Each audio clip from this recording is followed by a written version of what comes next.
Hello there. You must be Fonzie Boy 1, right? Welcome to Biggin Hill. I'm Scott, the owner of this aero club. Here at the club, we provide all the training lessons you need to get started and earn your private pilot license. Then, once you've earned your PPL, you can build up your flight hours and get more experience by taking people out on first flights. But before any of that, let's head outside and take a flight to get familiar with our aircraft and the local surroundings.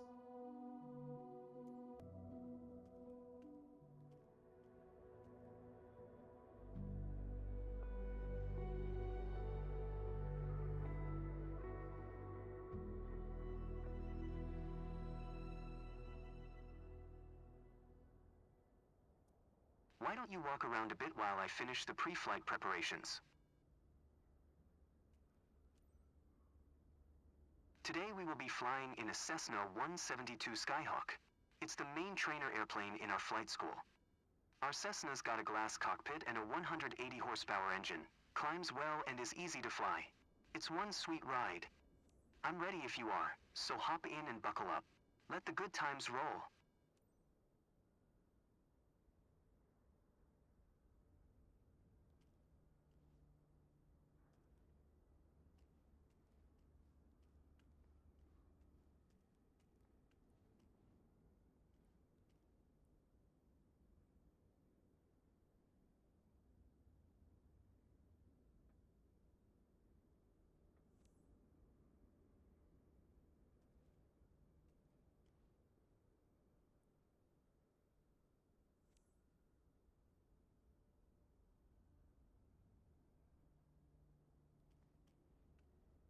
I know the plane is majestic, but you should see it in the air.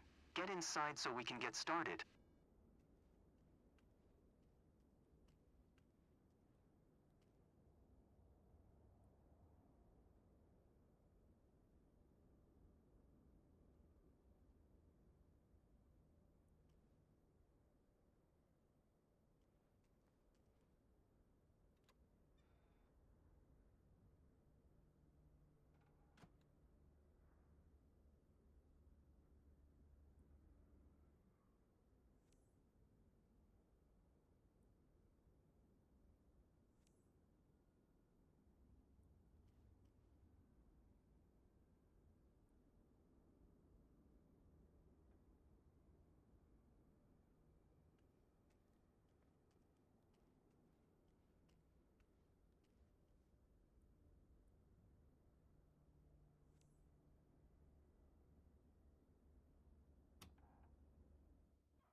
Welcome aboard. While you settle in, let's go over our flight plan. After taking off, we will climb to 2,100 feet above sea level and then fly over the airport to enjoy the view. Ready? Why don't you start the engine for us?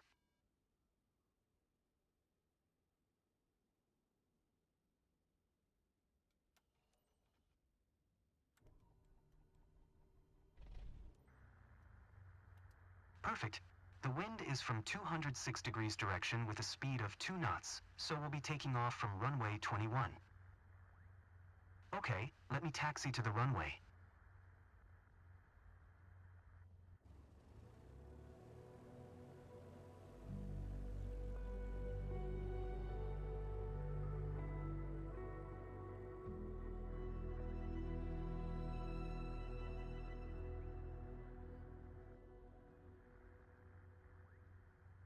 Alright, now comes the fun part.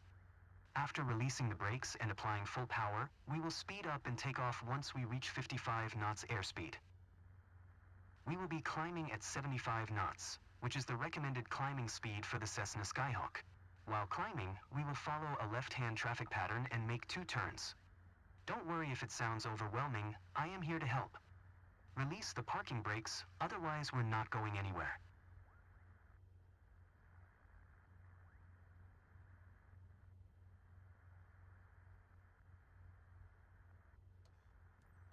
Ready for takeoff?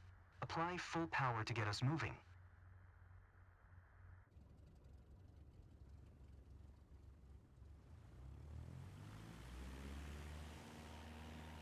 You handle the yoke, and I'll take care of the pedals, steering the aircraft on the runway during takeoff.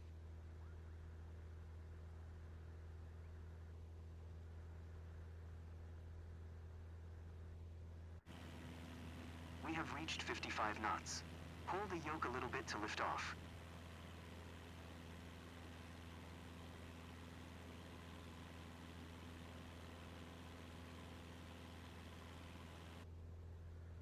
Perfect climbing attitude and speed. I see you know what you're doing.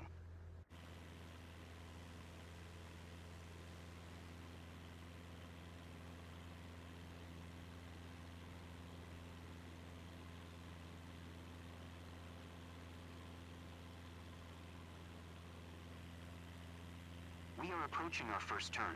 As you'll see, the Cessna 172 requires very little yoke movement to turn.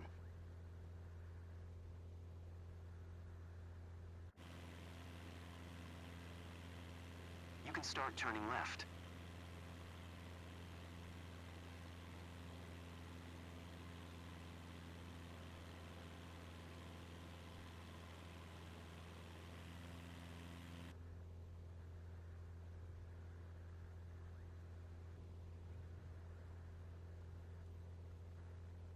Keep climbing and prepare for the next turn.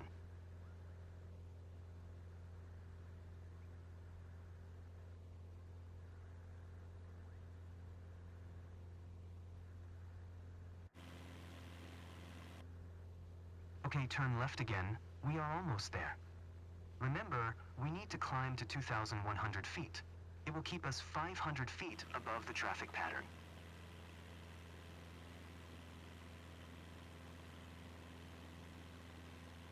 I love the weather today. The clouds are beautiful, aren't they?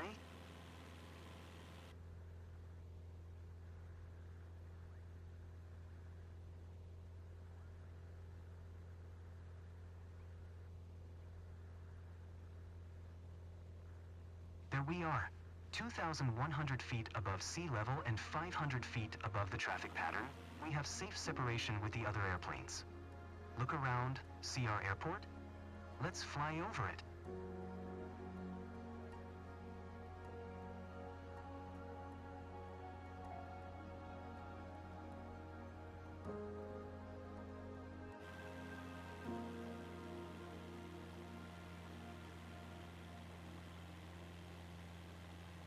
Fantastic. I know that you're busy navigating and controlling the plane, but don't forget to enjoy the view.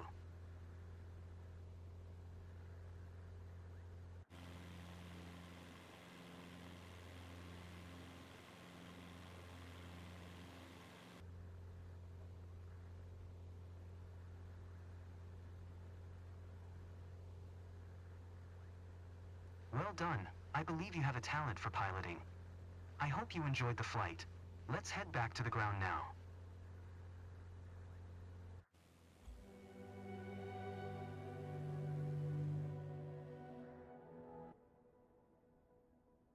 I'm glad that we flew together today. This might be the first chapter in your pilot's journey, if you want to embark on it. Let's catch up at our headquarters. You seemed comfortable out there. I'm sure you will get your PPL in no time.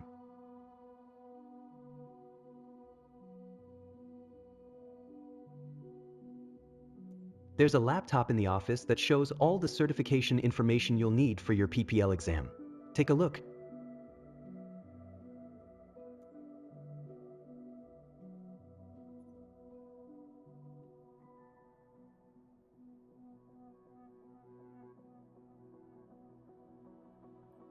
Here you can see all the different certifications you can pass throughout your career.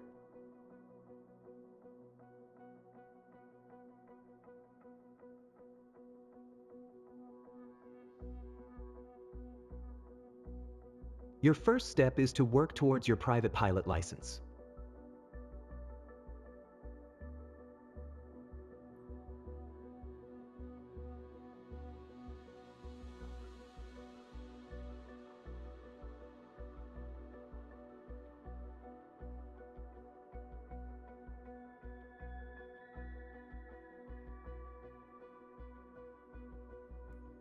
All the training lessons you'll need to pass the PPL exam are available here. Make sure you're comfortable with these before taking the exam.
Welcome to Sedona. I'm Captain Jess Molina, and I'll be your instructor.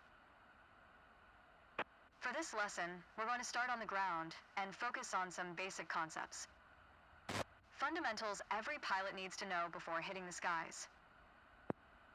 Take a look around it. In the simulator, anytime you want, you can easily switch to cursor mode.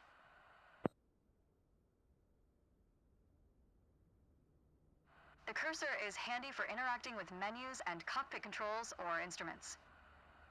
As you can see, activating the cursor also displays the toolbar at the top of the screen. The toolbar is a quick access menu that allows you to control various aspects of the simulation. Try to find and open the controls panel.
The controls panel is a useful reminder of the button layout for the devices you're currently using.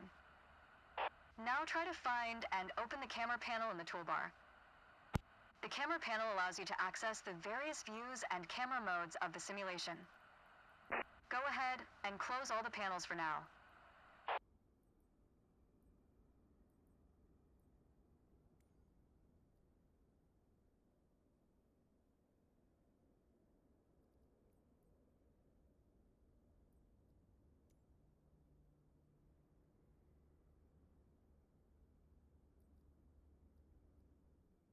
Right now, we are in the external view mode. Let's switch to cockpit view next.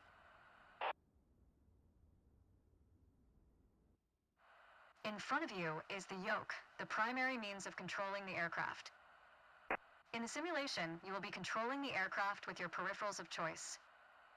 So, let's hide the yoke for now.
For now, we're done with the cursor, so go ahead and hide it.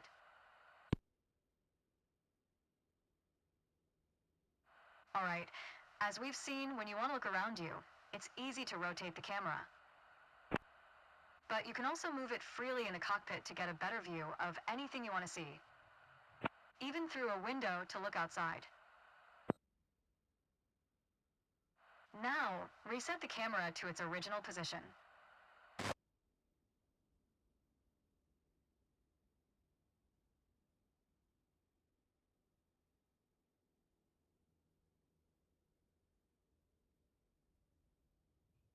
Alright, that covers all the main camera functions available in the simulation. Try to familiarize yourself with them a bit more, then reset the camera to its original position whenever you're done.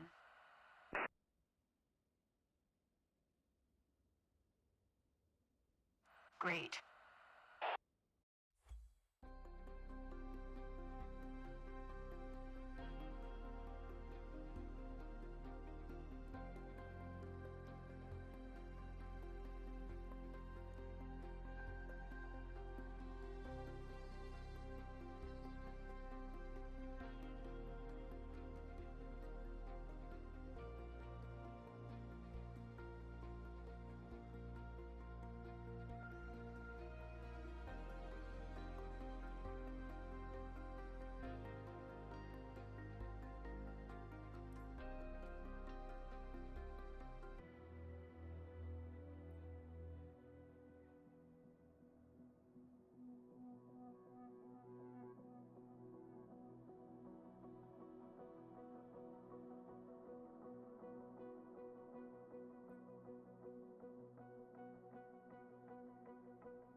Let's get you familiar with the aircraft, a Cessna 172, and a few commands to navigate it through the skies. In front of you is the yoke. The yoke is like a steering wheel, more or less. Turn it left or right to control the ailerons and bank the aircraft into turns. Look at the trailing edge of the wings while turning the yoke to see the effect on the ailerons.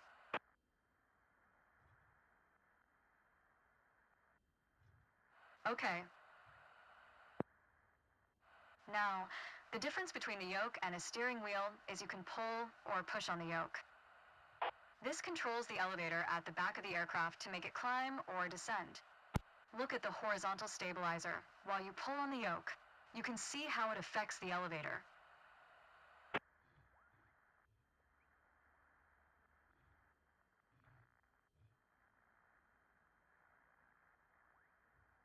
Nice. Down at your feet are the rudder pedals. They steer the aircraft when you're on the ground. The upper part of the pedals also control your brakes. In the air, they control the rudder at the end of the vertical stabilizer to yaw the aircraft. This is mostly for small corrections, for coordinating turns or compensating for a plane's tendency to pull left during takeoffs and climbs. Look at the vertical tail while operating the pedals to see the effect on the rudder.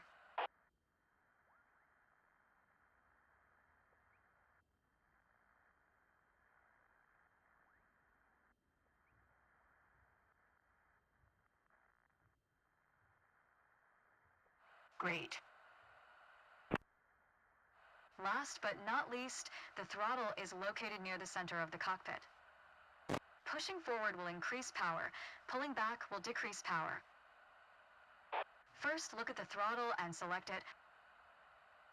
Keep it selected and push it forward to increase power. Power is increased. Now pull it back to decrease power.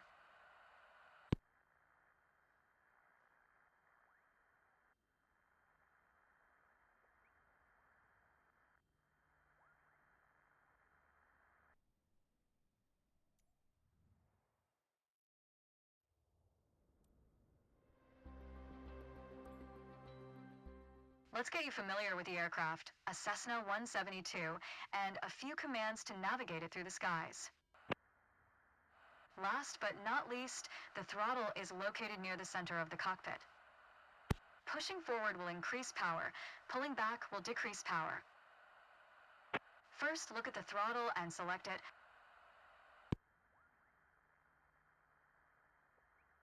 Keep it selected and push it forward to increase power. Power is increased. Now pull it back to decrease power. Power is decreased. Now we'll do the same without focusing on it. Deselect the throttle. Look away from the throttle and increase power.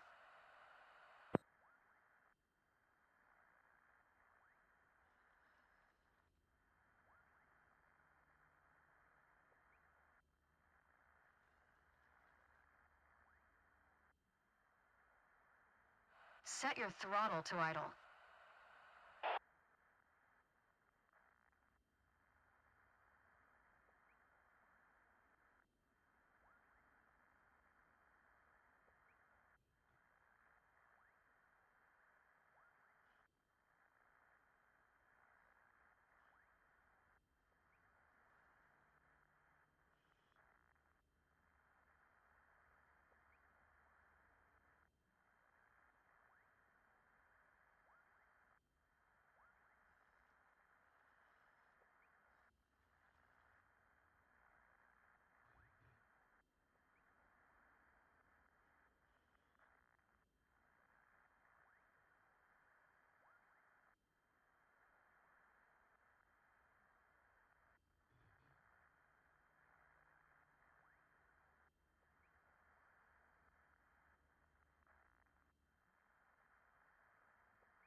Excellent. When the engine is on, you'll be able to see the power change on your RPM indicator. You will find it on your PFD screen in the top left corner.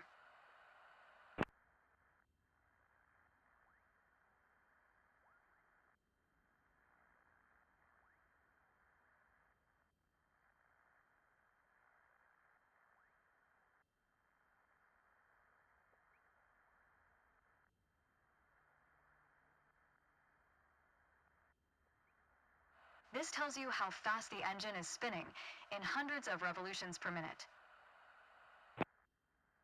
Next, take a look at your current speed on the airspeed indicator.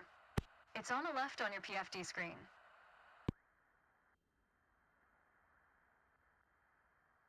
It measures the speed in knots. To check your altitude, look to the altimeter. It's on the right on your PFD screen. Not all aircraft have integrated screens with all this information. A lot of them rely on analog instruments. You can find the analog versions of the airspeed indicator and the altimeter just above the throttle. They are respectively on the left and right.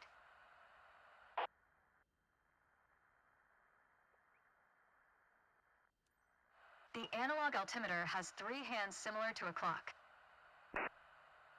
The long, thick pointer indicates 100-foot intervals. The short, thick one is 1,000-foot intervals, and the long, thin one counts 10,000-foot intervals. That's all for today. Next time, we'll see how it feels in the air.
To help demonstrate pitch, I've drawn 3 lines on the windshield.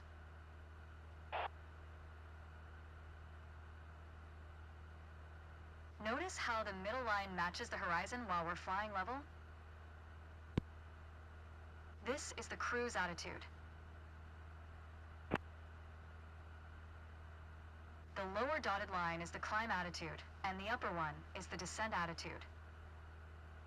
Let's dig deeper into what that means. Pull back gently on the yoke until the climb attitude line matches the horizon. Then maintain that attitude.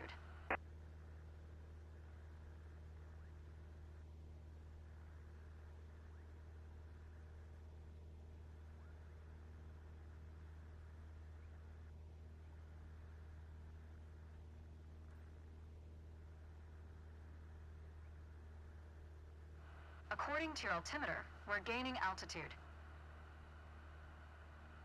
But we're losing airspeed, proving you can't avoid basic physics while making a climb. That's good.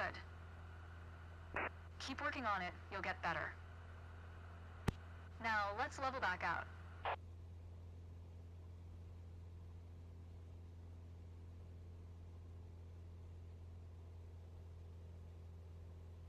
Our speed is increasing and our altitude is stable. All right. That's good. That's okay.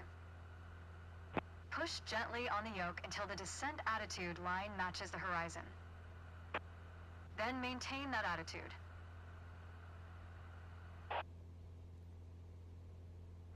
As expected, with a nose-down attitude, our altitude is decreasing while our speed is picking up.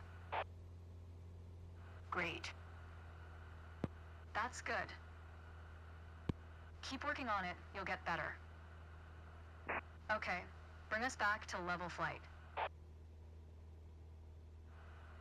Now your speed is decreasing and your altitude is stable. That's okay. Try to make only small adjustments to your pitch to avoid overcorrection.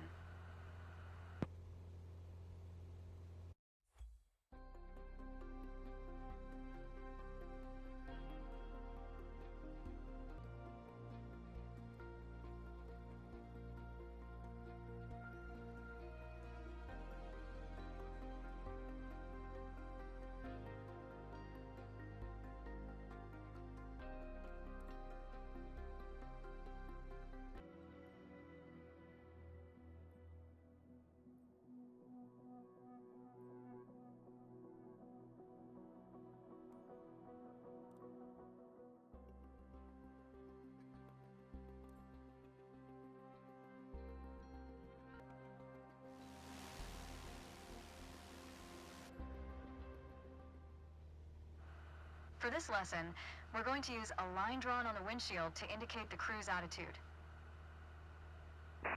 I've also added another dotted line to help you bank properly for left turns.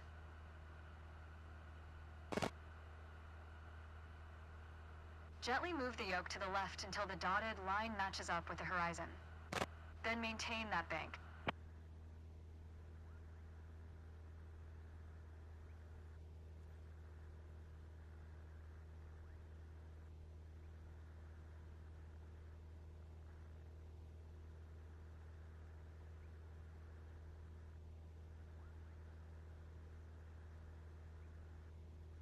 Keep working on it, you'll get better. Watch your altitude. It wasn't constant during the turn. Now, let's see you level back out.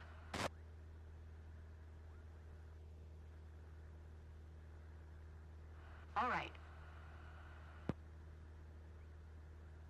For the next step, turning to the right, let's see how you do on your own without any markings. You can see a series of notches representing 10-degree increments on the attitude indicator part of your PFD. As a general rule, you always want to keep your turns under 30 degrees. Start banking right until you're lined up with the second notch to the right on the attitude indicator. Then, maintain that 20-degree bank while remaining at the same altitude until I ask you to stop.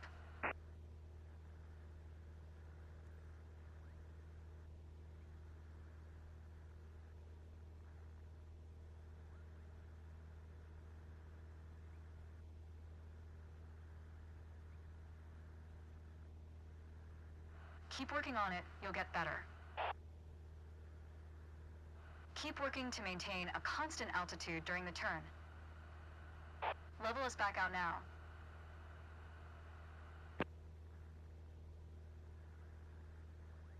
Great.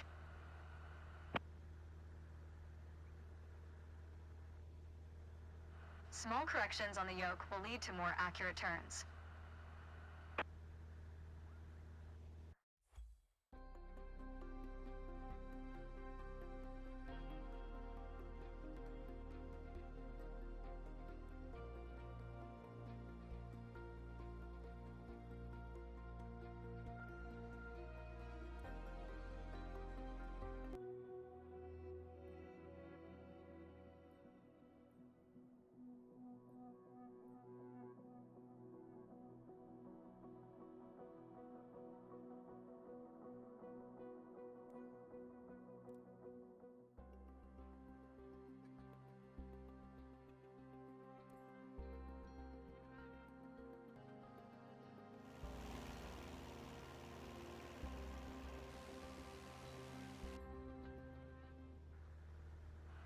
Let's talk about the throttle.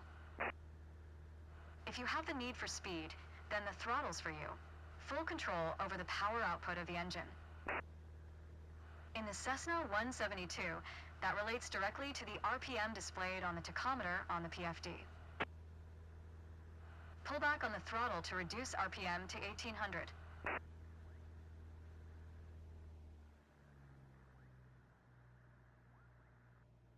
Look how your speed and altitude are also decreasing.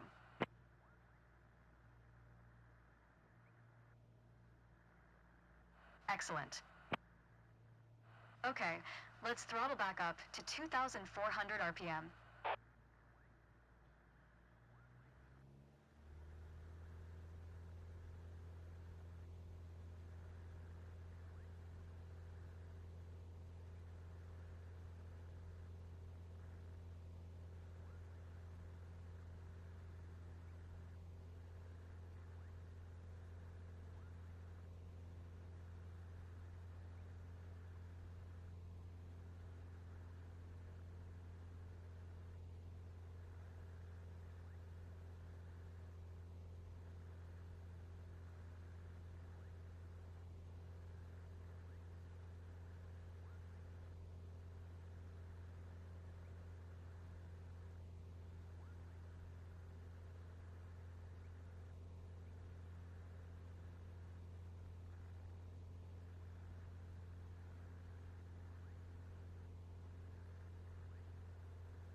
You've left the training airspace. You need to go back.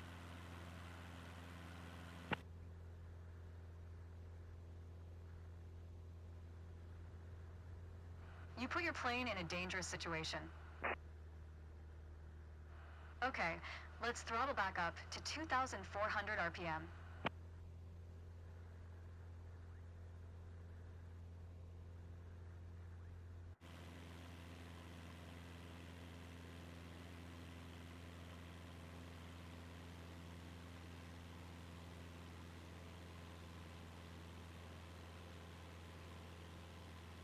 Push the throttle to reach 2,400 RPM.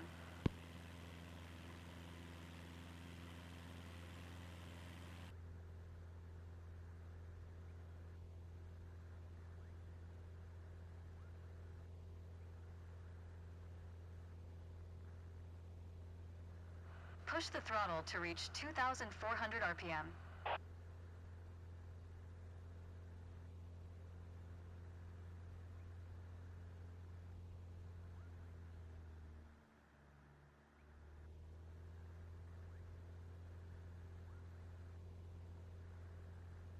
Push the throttle to reach 2,400 RPM.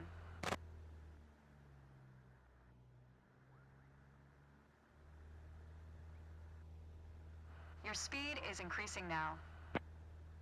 As long as you maintain the same attitude, your altitude will keep climbing as well.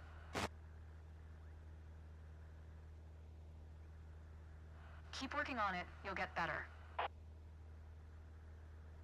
You did well, but you can do better.